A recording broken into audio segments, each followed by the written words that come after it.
ಕೇಂದ್ರ ರೈಲ್ವೆ ಖಾತೆ ರಾಜ್ಯ ಸಚಿವ ವಿ ಸೋಮಣ್ಣ ಅವರಿಂದು ನೈಋತ್ಯ ರೈಲ್ವೆ ಬೆಂಗಳೂರು ವಿಭಾಗದ ಯಶವಂತಪುರದ ಕೋಚಿಂಗ್ ಡಿಪೋಗೆ ಭೇಟಿ ನೀಡಿ ಪರಿಶೀಲನೆ ನಡೆಸಿದರು. ಬೋಗಿಗಳ ಸ್ವಚ್ಛತಾ ಕಾರ್ಯದಲ್ಲಿ ಕೈಜೋಡಿಸಿದ ಸೋಮಣ್ಣ ಅಧಿಕಾರಿಗಳಿಂದ ಮಾಹಿತಿ ಪಡೆದು ಸೂಕ್ತ ಸಲಹೆಗಳನ್ನು ನೀಡಿದರು.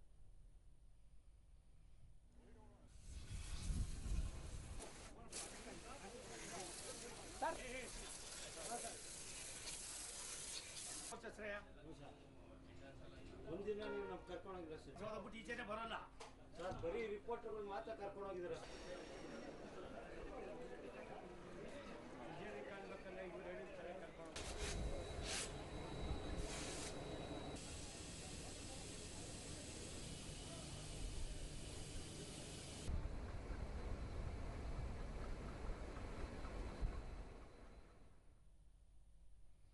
ಬಳಿಕ ಸಚಿವ ವಿ ಸೋಮಣ್ಣ ರೈಲ್ವೆ ಇಲಾಖೆ ಸ್ವಚ್ಛತೆಗೆ ಆದ್ಯತೆ ನೀಡಿದ್ದು ಪಿಟ್ಲೈನ್ ಸ್ವಚ್ಛತಾ ಅಭಿಯಾನ ನಡೆಸಲಾಗುತ್ತಿದೆ.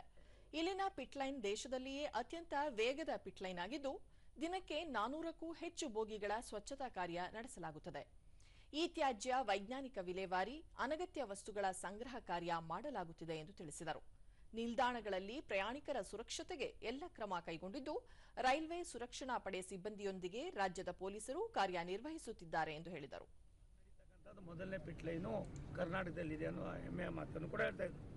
ಒಂದು ದಿನಕ್ಕೆ 400ಕ್ಕೂ ಮೇಲ್ಪಟ್ಟು ಕೋಚ್ಗಳನ್ನು ಇಲ್ಲಿ ಬಂದು ಸ್ವಚ್ಛತೆ ಮಾಡಿ, ಸಣ್ಣ ಪುಟ್ಟ ರಿಪೇರಿಗಳಿರ್ತದೆ, ಟೆಕ್ನಿಕಲ್ ಲೈನ್ ಇರ್ತದೆ, ಮತ್ತು ವೈರ್ಗಳದ್ದು ಮತ್ತು ಕೆಳಗಡೆ ಇರ್ತಕ್ಕಂಥ ವೀಲ್ಗಳಿಂದ ಹಿಡಿದು ಪ್ರತಿಯೊಂದು ಕೂಡ ಚೆಕ್ ಮಾಡಿ ಅದನ್ನು ಮತ್ತೆ ಸಾರ್ವಜನಿಕರಿಗೆ ನೀಡ್ತಕ್ಕಂಥ ಒಂದು ಕೆಲಸ ಇದು ಮಾಡ್ತಾ ಇದ್ದಾರೆ.